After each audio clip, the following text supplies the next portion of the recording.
오늘은 데살로니가 후서 2장 13절 14절 말씀을 통해서 복음과 하나님의 임재라는 제목으로 하나님의 말씀을 함께 살펴보도록 하겠습니다. 성도의 인생에 있어서 가장 놀랍고 중요한 사건이 무엇입니까? 복음을 듣고 예수 그리스도를 믿었던 일입니다. 믿게 되었던 일입니다. 그리고 그 이후의 모든 삶은 이제 그리스도에 관한 관심으로 사로잡히게 됩니다. 곧 성경을 읽고 성경에 도움이 되는 서적들을 읽게 됩니다. 예수 그리스도에 관한 설교와 성경 공부에 관심을 갖게 됩니다.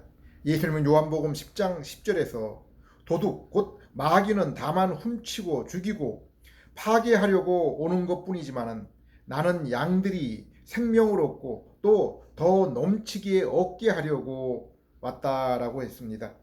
성도는 자신의 삶에서 가장 소중한 보물을 예수님으로 여기며 살아갑니다. 예수님이 곧 길이요 진리요 생명이시기 때문입니다. 그래서 바울은 골로새서 2장 3절에서 그리스도 안에 모든 지혜와 지식의 보화가 감추어져 있다고 했습니다. 사도 베드로도 베드로후서 3장 18절에 그러므로 그리스도 예수에 대한 지식과 그의 은혜 안에서 자라가십시오라고 했습니다. 바울은 골로새서 3장 10절에 너희가 참된 지식에 이르라고 했습니다. 새 사람을 입으십시오. 이 새 사람은 자기를 창조하신 분의 형상을 따라 끊임없이 새로워져서 참 지식에 이르게 됩니다. 신약 성경 곧 복음서와 선지서가 공히 강조하는 가장 중요한 말씀 내용이 무엇입니까? 예수님이 율법학자 니고데모에게 말씀하셨고 바울이 그의 성도들에게 거듭 강조한 것이 무엇입니까? 거듭남 곧 새 사람을 입는 것입니다. 갈라디아 6장 15절 할례를 받거나 안 받는 것이 중요한 것이 아니라 새롭게 창조되는 것이 중요합니다. 바울은 이렇게 새롭게 태어나는 것은 오직 참된 믿음을 통해서 일어나는 것이라고 했습니다. 갈라디아서 5장 6절 그리스도 예수 안에서는 할례를 받거나 안 받는 것이 문제가 되는 것이 아닙니다. 가장 중요한 것은 믿음이 사랑을 통하여 일하는 것입니다. 여기 할례는 율법으로 대표되는 유대인들의 종교 행위를 말하는 것입니다.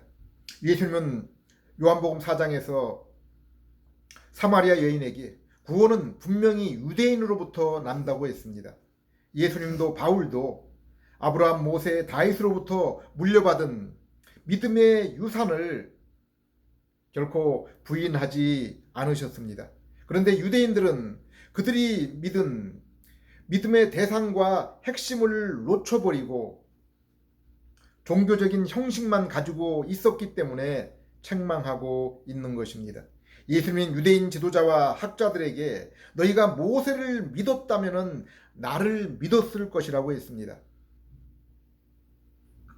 모세가 율법을 통해서 가르쳤던 분이 바로 예수님이기 때문입니다. 예수님은 아브라함에 대해서도 믿음의 조상이라 불린 아브라함은 나의 때 볼 것을 즐거워하고 마침내 보고 기뻐하였다고 했습니다. 아브라함이 바라보고 기다렸던 그 믿음의 대상, 그 소망 또한 예수님이셨던 것을 알 수 있습니다. 예수님은 너희가 비록 아브라함의 육신의 후손이라고 할지라도 그러나 그것이 너희를 참된 아브라함의 후손으로 만들지는 않는다고 했습니다. 비록 너희가 스스로 아브라함의 후손이라고 하지만은 너희가 아브라함이 산 것처럼 살지 않았기 때문이라고 했습니다. 세례요한은 하나님은 이 돌들조차도 아브라함의 자녀들로 만들 수 있다고 했습니다. 유대인에게 있어 정작 중요한 것, 자랑스러워해야 될 것은 혈통과 종교적인 전통이 아님을 말씀하고 있는 것입니다. 바울도 참된 믿음, 중생하게 하는 믿음은 사랑으로 나타나는 사람의 행위와 모습으로 드러나는 것이라고 했습니다. 바울은 로마서 8장 29절 30절에서 하나님이 우리를 먼저 택하시고 부르셔서 구원하신 목적이 무엇이라고 했습니까? 자기 아들의 형상과 같은 모습이 되도록 하기 위해서라고 했습니다. 곧 예수님의 삶과 모습을 우리도 닮게 하기 위해서라고 했습니다. 에베소 1장 4절에서도 우리를 창세전에 그리스도 안에서 택하시고 사랑하신 이유는 우리를 하나님 앞에 거룩하고 흠이 없는 사람이 되게 하려 하심이라고 했습니다. 요한에서 2장 6절에도 하나님 안에 있다고 하는 사람은 자기도 그리스도께서 사신 것 같이 마땅히 그렇게 살아야 한다고 말씀했습니다. 그러면 왜 우리가 이처럼 예수님의 거룩하고 의로운 그 사랑의 모습으로 우리도 이 세상을 살아야 합니까? 히브리서 12장 14절 아무도 거룩해지지 않고는 주님을 뵐 수 없다고 했기 때문입니다. 요한에서 1장 6절에도 하나님이 빛 가운데 계신 것처럼 우리가 빛 가운데 살아가면 하나님과 우리가 서로 사귐을 가지게 된다고 했습니다. 복음이 무엇입니까? 예수님이 왜 이 땅에 오셔서 저 참혹한 십자가에 달리셨습니까? 요한에서 1장 3절에서 사도 요한 복음을 선포하는 이유는 하나님과 우리가 사귐을 가지고 또 그것으로 인해서 성도와 서로 사귐을 나누도록 하기 위함이라고 했습니다. 그리고 4절에 사람은 이렇게 하나님과 그리고 하나님의 은혜로 중생한 성도와의 사귐을 통해서 하나님이 주시는 참되고 충만한 기쁨을 누리게 된다고 했습니다. 신구약을 통틀어서 하나님이 말씀하신 인생을 향한 참된 복이 무엇입니까? 하나님이 바로 우리의 하나님이 되시고 우리는 그의 백성이 되는 것입니다.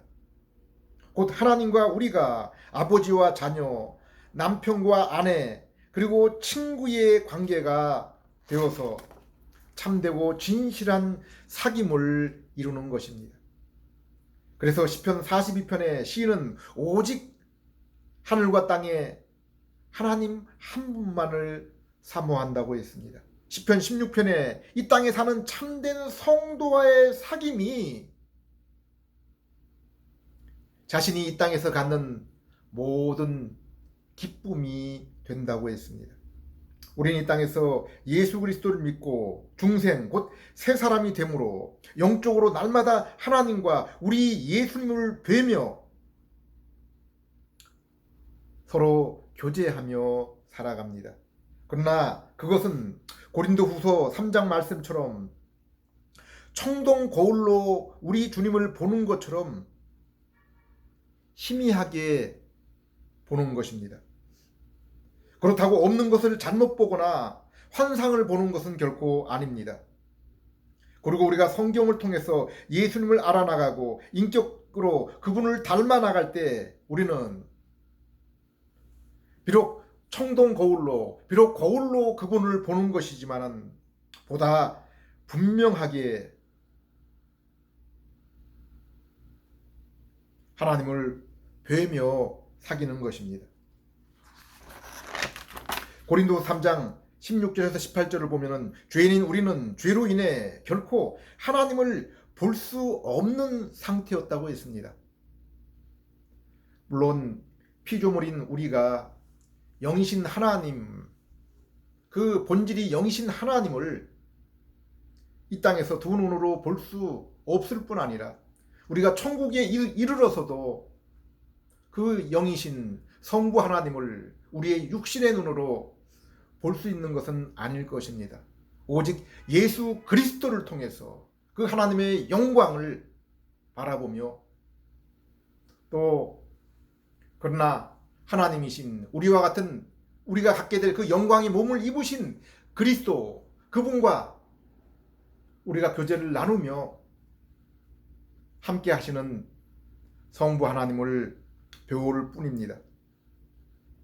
에베소 2장 1절에서 3절을 보면은 우리는 죄로 인해 하나님에 대해 죽은 자요, 그로 인해서 죄의 아비인 마귀의 종이 되어서 육신의 정욕과 마음의 본성을 따라 자기 좋은 대로 자기 멋대로 살아서 그러므로 인해 하나님의 진노의 심판을 기다리고 있는 자들이라고 했습니다.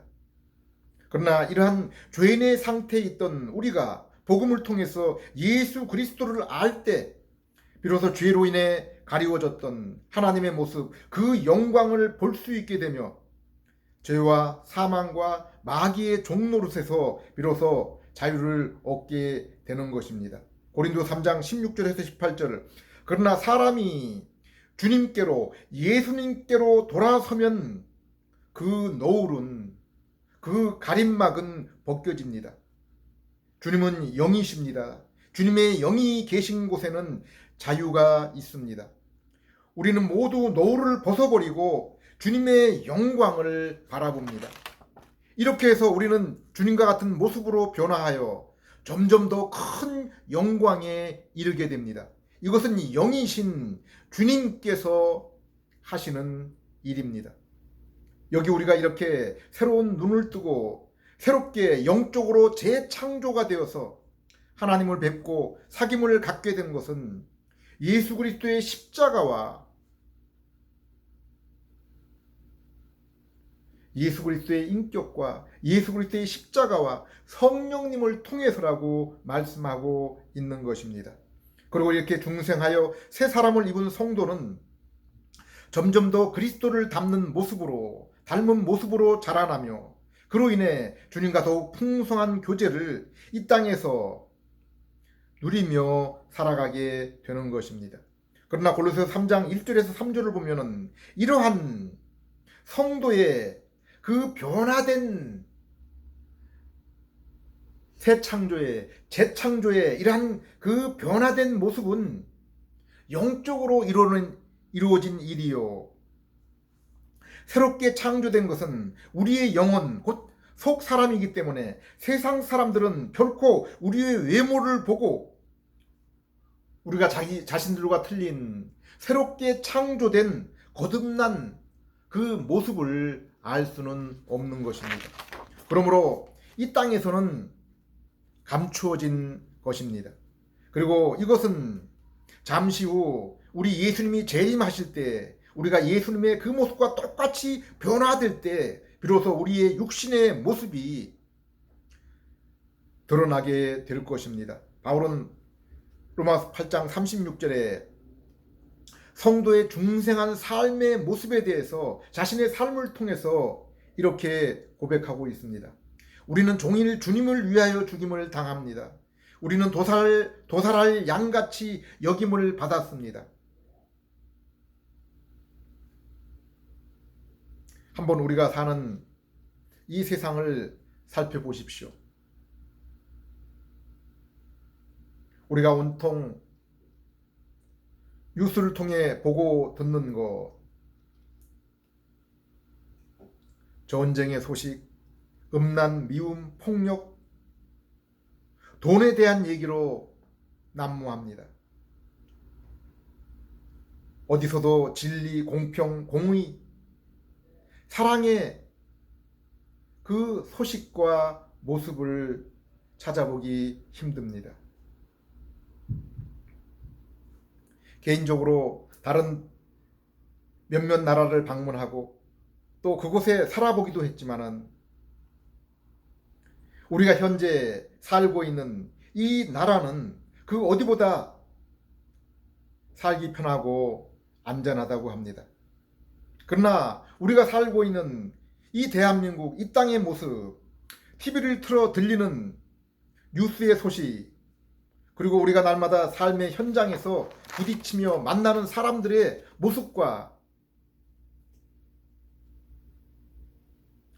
대화를 통해 그들이 드러내는 그 관심은 어떤 것입니까?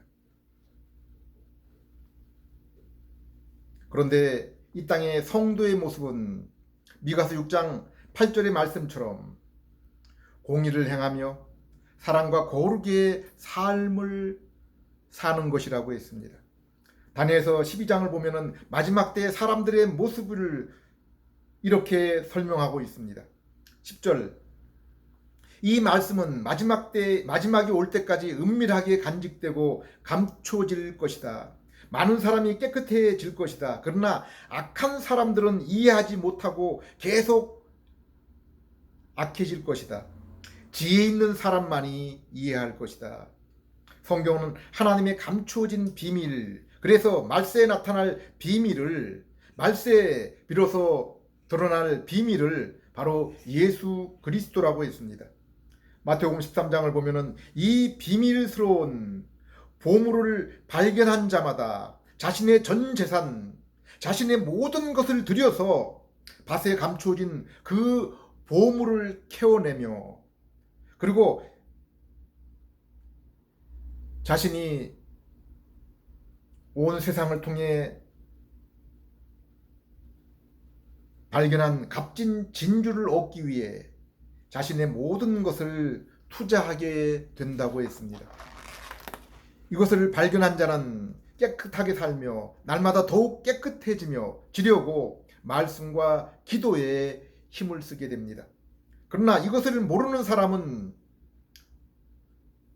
점점 더 그 있던 사랑마저 식어지고 악을 더해갑니다. 요한계시록 22장 11절의 마지막 말씀도 이와 동일합니다. 때가 가까이 왔으니 이 책에 적힌 예언의 말씀을 봉인하지 말라. 이제는 불의를 행하고 더러운 자는 그대로 더러운 채로 있어라. 의로운 사람은 그대로 의를 행하고 거룩한 사람은 그대로 거룩의 삶을 살아라.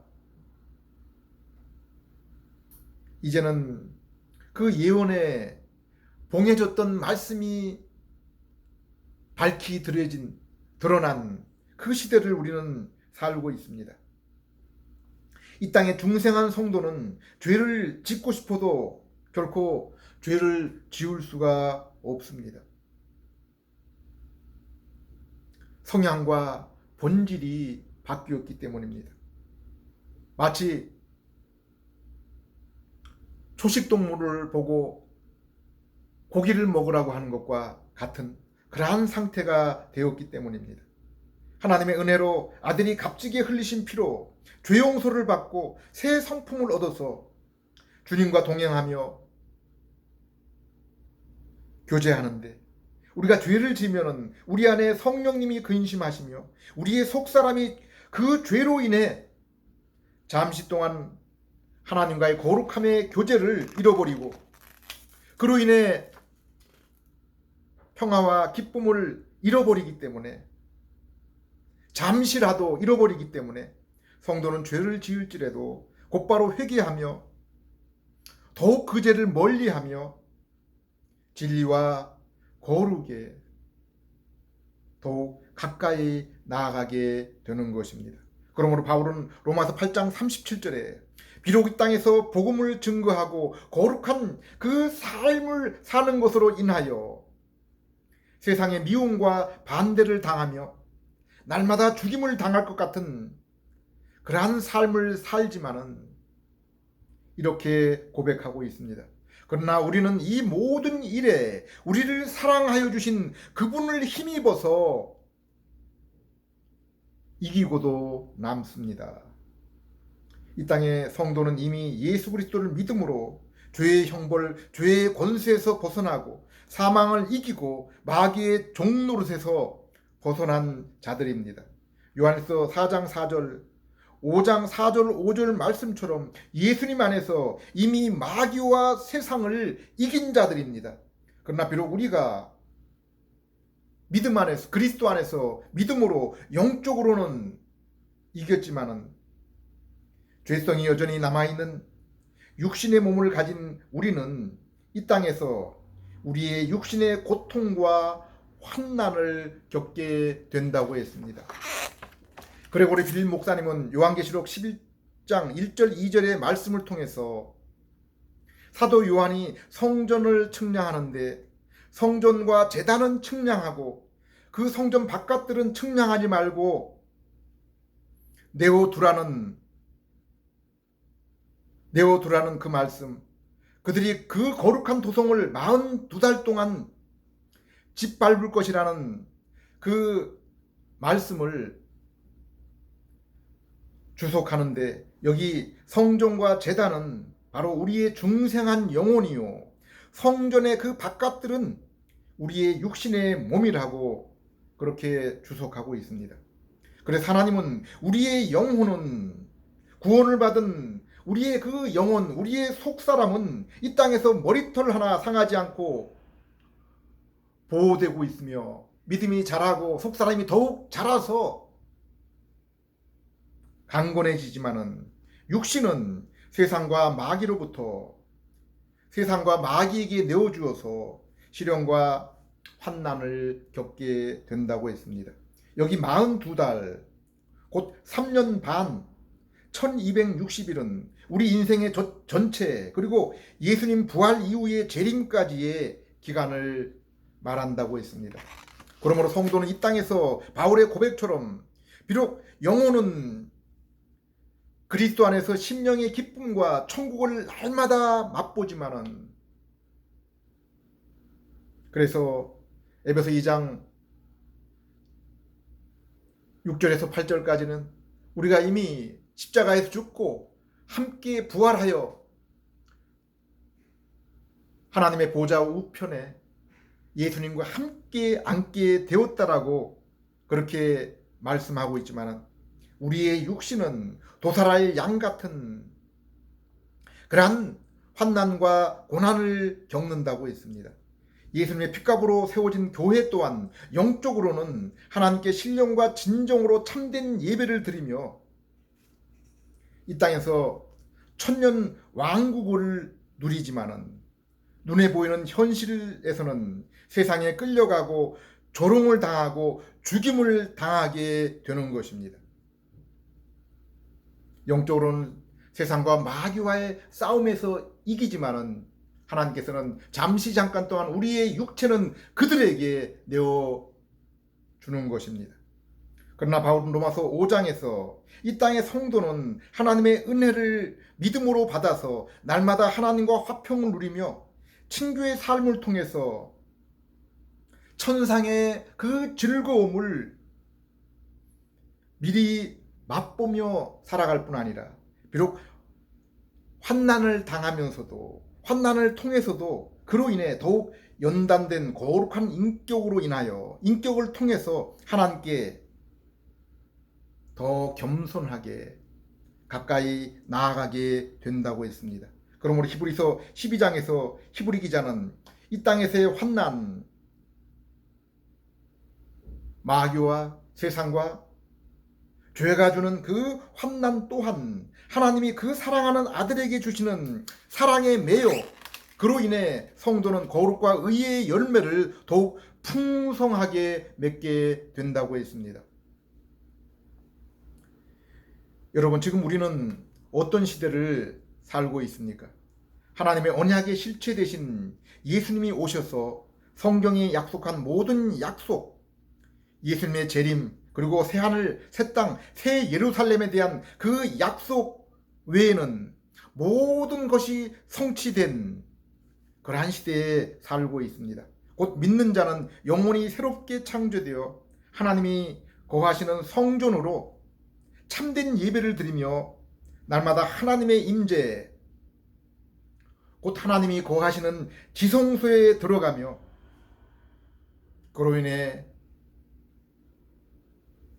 심령의 천국을 맛보고 또한 날마다 말씀을 통해 예수님을 알고 그 모습을 닮을수록 더욱 풍성한 주님과의 교제, 천국을 맛보며 살아가고 있는 것입니다. 골로새 3장 15절 16절 말씀처럼 마귀와 귀신의 정체가 이제 예수님의 십자가를 통해서 적나라하게 드러났습니다. 계시록을 보면은 그것으로 인해 그 마귀가 하늘에서 쫓겨나 하늘에서 이 땅으로 쫓겨나게 되었다고 했습니다. 더 이상 마귀가 우리를 하나님께 나아가 고소하며 정죄할 수 없게 되었다라고 로마서 8장에도 말씀하고 있습니다. 뿐만 아니라 66권의 완성된 성경, 그리고 언약의 실체이신 예수님이 친히 이 땅에 오시고 모든 율법을 순종하시고 십자가와 부활, 그리고 승천하셔서 보호자 우편에 앉으시고 믿는 우리에게 보혜사 하나님의 성령을 보내어 주셨습니다. 그러므로 하나님의 감춰진 비밀은 이제 온전히 드러나게 된 것입니다. 지혜와 그 지식의 실체가 드러난 것입니다. 그런데 오늘날 이 세상에 일부 교회를 한번 보십시오. 예수님은 요한복음 4장에서 분명히 이 사마리아 산으로도 말고 예루살렘으로도 말고 참으로 예배할 때가 오나니 바로 이때라고 했습니다. 사마리아 여인 앞에서 예수님 자신이 내가 바로 너희가 기다리던 바로 그분, 너희가 그토록 찾던 그분 메시아라고 했습니다. 이제는 에덴 동산 그리고 제단에서 제물과 함께 드렸던 예배, 성막 성전의 예배에 참 실제가 오신 것입니다. 그런데 아직도 성전 건축을 얘기하고 절기와 제사를 얘기하고 있습니다. 부활절, 추수감사절, 성탄절, 성가와 성국, 40일 작정기도, 금식기도, 그리고 이것들을 위한 헌금과 물질들을 여전히 나열하고 있습니다. 성경 분명히 이러한 것들은 그림자요 실체가 아니라고 했습니다. 그것은 참된 예배, 하나님과의 그 참된 만남이 아닙니다. 단지 그것을 멀리서 가르칠 뿐입니다. 오직 실체는 우리의 죄를 담당하시고 자신의 순종을 통해 의를 이루신 예수님, 바로 그분이십니다. 그리고 이 예수님의 소식을 들을 때 역사하시는, 일을 행하시는, 우리의 심령 가운데서 일을 행하시는 성령님의 중생입니다.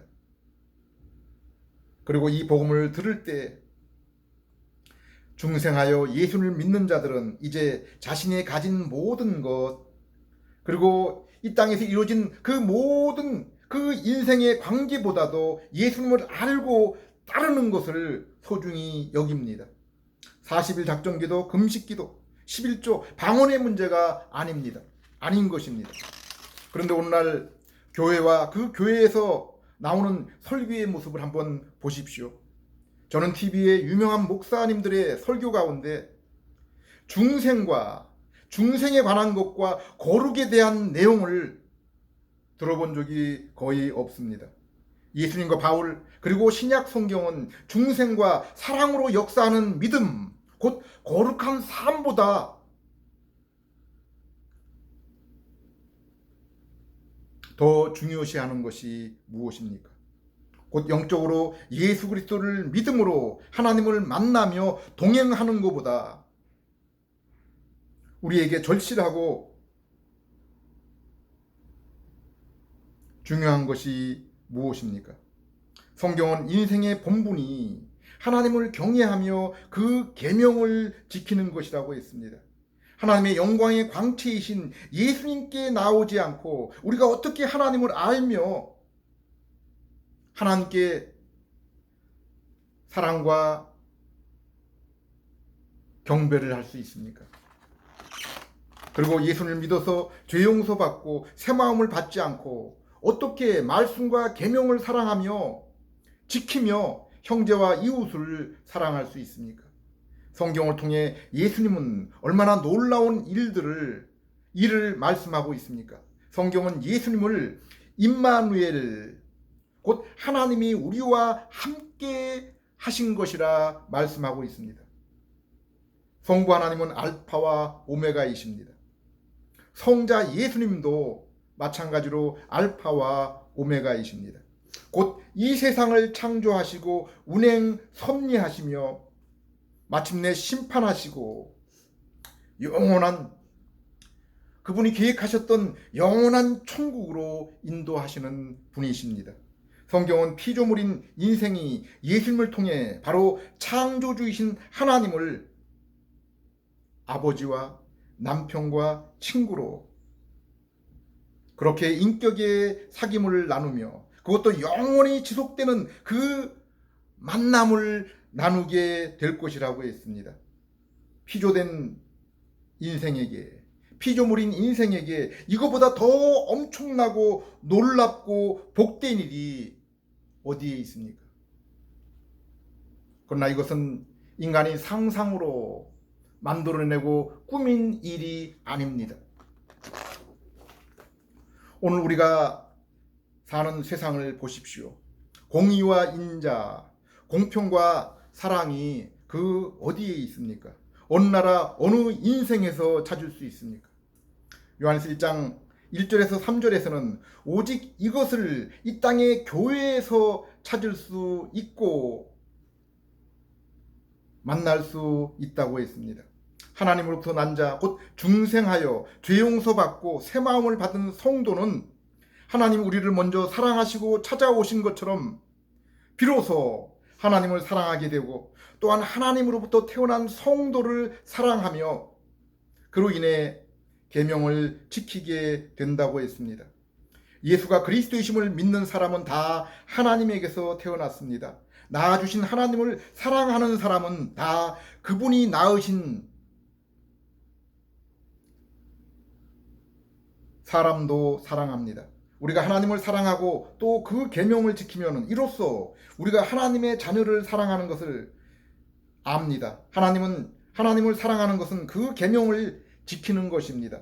하나님의 계명은 무거운 짐이 아닙니다. 성도에게 있어서 아침마다 성경을 조용히 읽으며 우리 주님과 사귀는 시간보다 더 소중하고 기쁜 시간이 어디 있습니까? 또한 삶 속에서 주님의 계명을 지키며 사랑의 거룩한 삶을 살아가는 것보다 성도를 더욱 능력 있게 하고 성령으로 충만하게 하는 것이 또 무엇이 있습니까?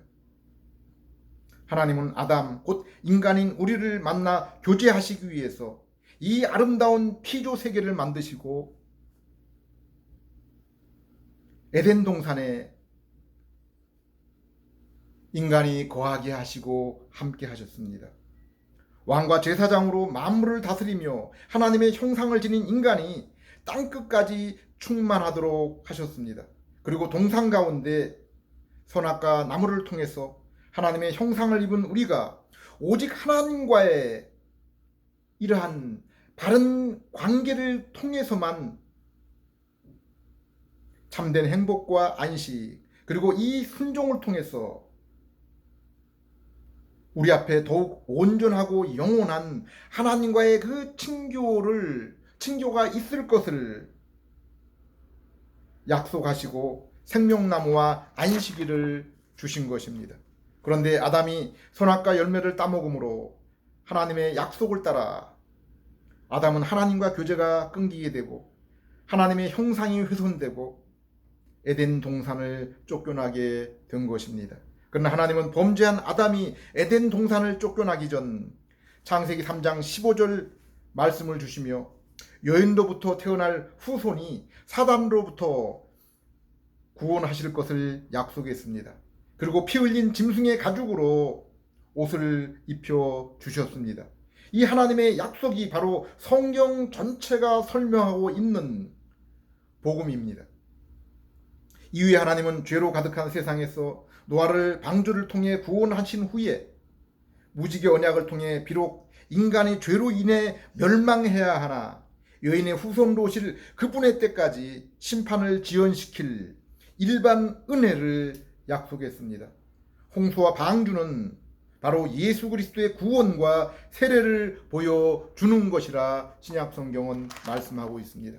아브라함을 타락한 세상에서 불러내어서 새 민족, 새 땅 하나님의 복을 약속하셨습니다. 그리고 너로 인해 모든 민족이 복을 얻을 것이라고 했습니다.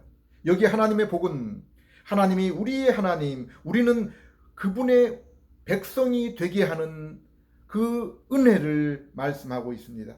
곧 하나님과의 그 만남과 사귐, 임마누엘의 인재를 의미하고 있는 것입니다. 그리고 하나님은 아브라함에게 짐승을 쪼개어 반드시 이 약속을 지킬 것을 맹세하시고 이후에 할례를 통해서 증거로 남겨놓으셨습니다. 그리고 이후에 모세와 이스라엘을 통해 이 약속을 현실로 이루셨습니다. 하나님이 모세를 통해 이스라엘을 구원하실 때 출애굽기 3장에 모세에게 가시떨기나무 불 가운데서 나타나셔서 하나님의 이름이 여호와이심을 드러내십니다. 이것은 하나님이 스스로 계신 분이시라는 뜻이며 또한 그들의 조상에게 약속한 언약을 지키시는 하나님이시라고 말씀하신 것입니다. 하나님이 이스라엘을 죄악의 세상을 나타내는 애굽에서 구원하신 것도 창세기 3장 15절 그리고 아브라함과 맺은 언약을 행하시기 위함이라고 했습니다. 이스라엘을 제사장 민족, 거룩한 백성으로 삼아 온 세상을 구원하기 위하심입니다.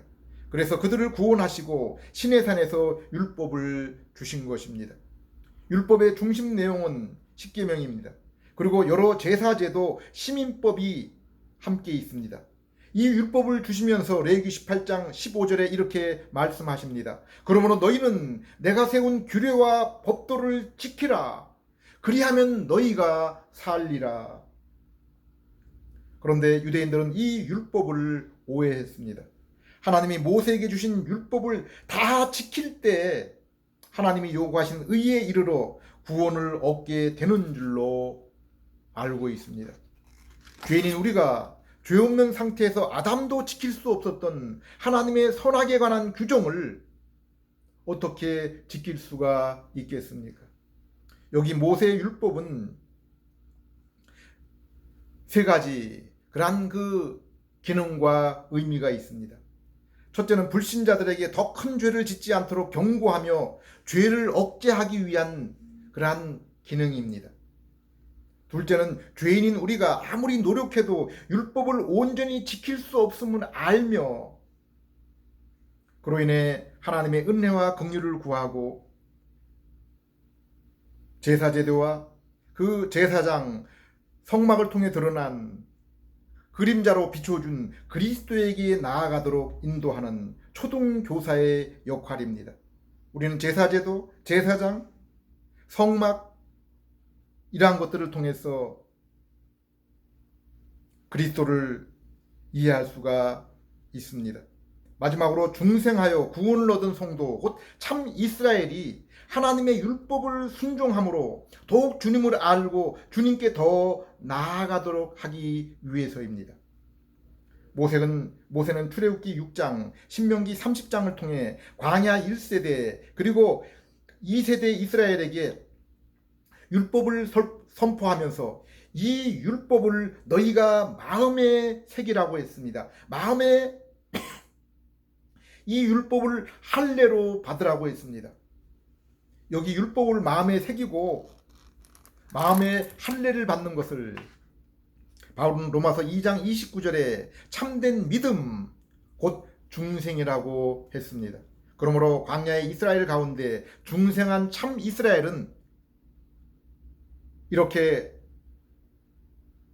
장차 오실 예수 그리스도 그분을 믿음으로 구원을 얻어서 율법을 순종하는 것을 기뻐하며 비록 율법을 범하여 죄를 지을지라도 희생제사와 제사장을 통해 드러난 예수 그리스도를 통해 회개함으로 더욱 하나님께 가까이. 하나님은 사무엘하 7장에서 다윗과 언약을 맺으시면서 너를 통해 날짜가 영원토록 의롭게 나라를 다스릴 것이라고 했습니다. 이처럼 성경은 창세기 3장 15절 원복음부터 노아, 아브라함, 모세, 다윗까지 그들과 맺은 언약을 통해서 창세기 3장 15절의 원복음을 장차 오셔서 우리의 죄를 사하고 사단을 이기시고 구원하실 예수 그리스도에 대해서 점점 더 구체적으로 나타내신 것입니다. 그리고 에레미야 31장 31절에 34절에 이것을 새 언약으로 부르며 언약의 실체 되신 예수님이 오셔서 성취할 구원에 대해서 말씀하신 것입니다. 그것은 예수님의 십자가와 부활과 승천으로 성령님을 믿는 자 각자에게 보내셔서 죄 용서와 새 마음을 주시고 하나님을 알고 기쁨으로 그분의 계명을 지키게 되리라는 것입니다. 데살로니가후서 2장 13절 14절 주님의 사랑을 받는 형제 여러분, 우리는 언제나 여러분 때문에 마땅히 하나님께 감사드리지 않을 수 없습니다. 왜냐하면 하나님께서는 처음부터 여러분을 선택하셔서 성령의 거룩해 하시는 사역과 진리에 대한 믿음을 통해 구원을 받도록 하셨기 때문입니다. 이를 위하여 하나님께서 우리가 전한 복음을 통해서 여러분을 부르셨습니다.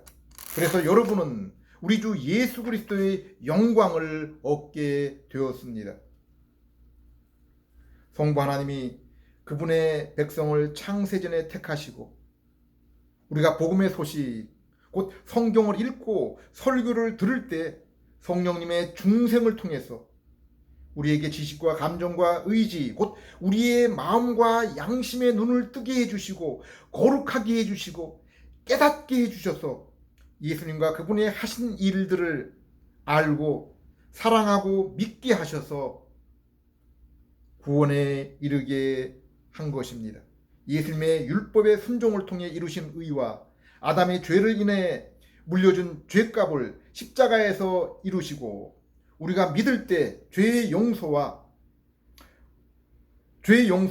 죄와 사망과 사단의 손에서 벗어나게 하시고 새 마음을 주셔서 기쁨으로 주님께 나아가며 말씀에 순종하는 아들이 되고 예수 그리스도와 함께 아들로서 영원한 천국을 공동으로 상속받게 하신 것입니다. 그 첫사람, 그 아담이 불순종으로 지었던 그 죄와 또 아담이 하나님의 그 명령을 온전히 지키게 될 때 얻게 될 그 영원한 안식과 그 생명을 예수 그리스도의 십자가와 예수 그리스도께서 이 땅에서 이루신 그 율법의 순종을 통해서 그리스도를 믿는 우리에게 그것을 얻게 하신 것입니다.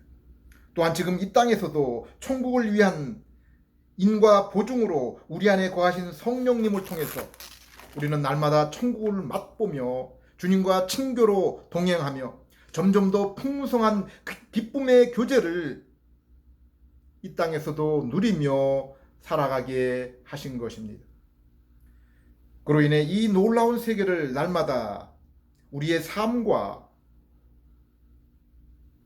입술의 증거로 세상에 나타내며 주님의 나라가 임하시기를 소망하며 살아가고 있는 것입니다. 기도하겠습니다. 하나님 아버지,